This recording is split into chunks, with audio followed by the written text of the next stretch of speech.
esta triada que plantea hoy el presidente López Obrador, en la que solamente algunos se dieron cuenta al hablar del caso Colosio, cómo es que tenemos ahí a un, pues evidentemente el involucramiento de Carlos Salinas de Gortari, pero ya más a fondo al pensar en Genaro García Luna, perteneciendo al CISEN, siendo subdirector de operaciones, siendo el quien supuestamente rescata al segundo tirador en el caso Colosio, en este magnicidio, y es un hombre al que tú has relacionado varias veces a ambos personajes. Es un hombre que efectivamente fue el director de la extinta Notimex en el sexenio de Carlos Salinas de Gortari y que, como comentábamos ahora con César Gutiérrez Priego, bueno, pues tuvo de alguna otra forma la vocería de Genaro García Luna no oficial. Te saludo primero con mucho gusto, te mando un abrazo. ¿Cómo estás, querido Paco?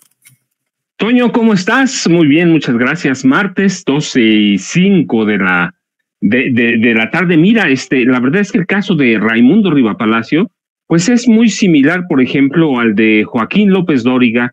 ¿Recuerdas? Hay un momento cuando a Joaquín se tira a una vida muy disipada y lo rescatan Margarita López Portillo, Carmen Romano Norque y, claro, José López Portillo, y prácticamente se vuelve el hombre que le hace la imagen al presidente. Lo rescatan y lo hacen el gran periodista, y viene de la escuela de Jacobo Zabludovsky, y son los hombres que van marcando la agenda gracias a su cercanía con el presidente de la República. Y el caso de Raimundo es lo mismo, tiene una cercanía con Carlos Salinas de Gortari, es efectivamente director general de Notimex en el gobierno de Salinas, y después prolonga ese poder y llega hasta García Luna, y yo lo sé porque tengo testimonios de agentes de inteligencia que trabajaron con García Luna, fíjate, desde 1989 en el CISEN hasta la Secretaría de Seguridad Pública, y lo que me platicaban, y eso es bien interesante, es que, por ejemplo, a Genaro García Luna les coordinó grupos de 5 agentes de inteligencia, y esos agentes de inteligencia les entregaban la información digerida por García Luna a Raimundo Riva Palacio, y Raimundo, operaba como el jefe de prensa no formal ni oficial de Genaro García Luna, y ellos tenían la tarea y la orden de hacer la imagen política a Genaro García Luna y eventualmente llevarlo a la presidencia de la República. ¿De dónde salen las notas de Raimundo? Pues claramente salen de Salinas, salen del grupo de Calderón, que es lo más cercano o es el cómplice, socio, cabecilla de Genaro García Luna. Entonces es interesante porque recuerda, los periodistas de viejo cuño eso hacían, se convertían en los hombres de confianza de algún personaje de la política de este país, y muchos de esos periodistas aspiraban a ser jefe de prensa o director de comunicación social de los presidentes o de los gobernadores en su caso. Ese era el camino, era reportero, y luego iba a ser, recuerda, el jefe de Arturo Durazo Moreno, era un periodista de Excelsior, comunicador en activo. Él era su jefe de prensa. Así que los comunicadores de antes tenían esa labor de ser el enlace entre los funcionarios poderosos y los periodistas, y ellos manejaban la agenda, y así que Raimundo pues no se puede zafar muy fácil eso, porque te digo, hay testimonios de agentes de inteligencia que decían, él era el jefe de prensa no formal de Genaro García Luna. Pero lo mismo decimos de López Dóriga. Él prácticamente era el director de Relaciones Públicas, usaba Canal 13, ¿recuerdas? Usaba Canal 13 para hacerle toda la imagen a toda la familia López Portillo, cuando era una familia que estaba inmersa hundida en la corrupción. Así que tenemos esa vieja clase. Bueno, hoy tienes a Loret de Mola, ¿quién es?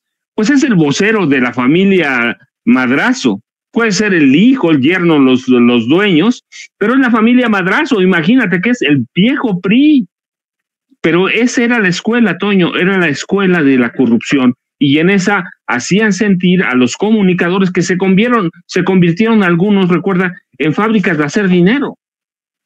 Yo conozco todavía periodistas, por ejemplo, que trabajábamos en medios similares, y enviaban a sus hijos a estudiar a la Ibero. ¿Cómo podían hacerle si ganaban lo mismo que yo?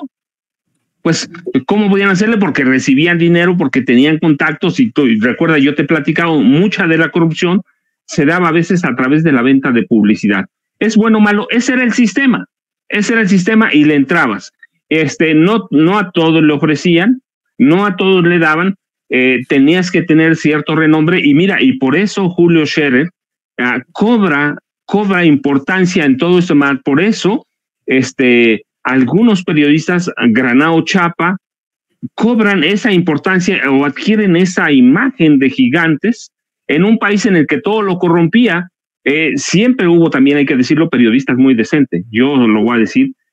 Yo conozco ahora personas viejas, pero conozco jóvenes ahora que tampoco se corrompieron nunca. Sí, pero era un camino que seguía a mucha gente. Hay, por ejemplo, Carlos de Negri, que es muy famoso. ¿Por qué? Porque vendía silencios. Yo recuerdo que mi papá lo conocía bastante bien y me decía, cuidado, yo lo llego a ver pero con personajes como de Negri o Matarilli. Matarilli, recuerdas que tenía su columna en el Ovaciones, y era un personaje muy poderoso. Yo recuerdo muchas personas que iban, por ejemplo, con Matarilli, lo iban a ver para ver si les daba empleo, y les conseguía empleo como policías, como querían. Así que ciertos periodistas tenían poder. La corrupción era muy alta, pero también hay que decirlo, en este país ha habido periodistas muy decentes. Si no, no habría habido ese proceso de Julio Scherer o esa jornada.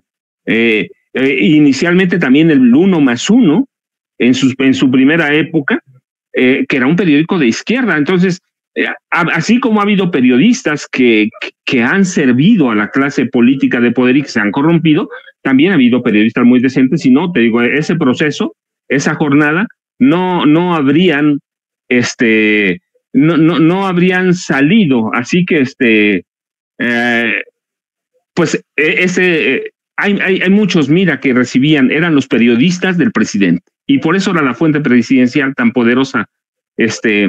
Y Fidel creo que ya se murió Fidel Samaniego, ¿cierto? Pero era el cronista de Carlos Salinas de Gortari. Eso era muy abierto, y lo digo porque mira, yo debo decir, a Fidel Samaniego me trató muy bien, muy, muy bien, debo decirlo. Era un caballero conmigo, pero había muchos visos, pero de muchos, yo recuerdo, por ejemplo, cuando Televisa llegó al Estado de México con Peña Nieto. No, hombre, todos recibían dinero, y los grandes directivos, no, hombre, tenían un gran negocio, tanto que ahora que llegó la maestra Delfina Gómez Álvarez, acaban de cerrar Televisa Estado de México y despidieron a todo mundo.